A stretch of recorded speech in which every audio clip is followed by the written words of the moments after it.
In today's video, I'm going to teach you how to publish in Webflow, full guide. We'll start on the Webflow Dashboard, where you see all your sites. Choose the project you want to make live by opening it from the site's view.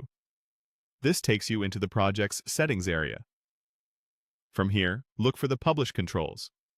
Webflow lets you publish to one or more domains at once. So, in the Publish dialog, you'll see your default Webflow subdomain and, if you've added them, any connected custom domains. Check the boxes next to the domains you want to publish to.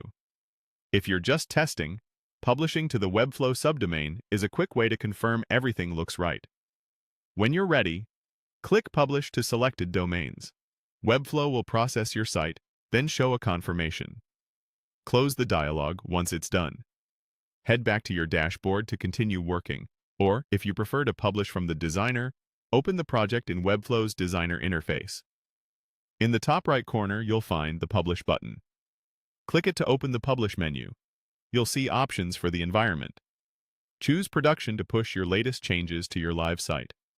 Again, select the domains you want to publish to in the list that appears, then confirm by clicking Publish to selected domains. Webflow will build and deploy your changes, and you'll see a success message when it's complete. A few helpful tips as you go. If you're using a custom domain, make sure your DNS is set up and verified in Webflow before you publish there. Otherwise, stick to the Webflow subdomain until everything is connected. After publishing, open your live site in a fresh tab or an incognito window to bypass cache and confirm updates. If you use the CMS, remember that new or updated items often require a publish to appear live. For larger sites, give it a moment. Assets and pages may take a few seconds to propagate globally. If you're not seeing changes, try a hard refresh, clear your browser cache, or republish. Finally, keep your staging and production workflows clear.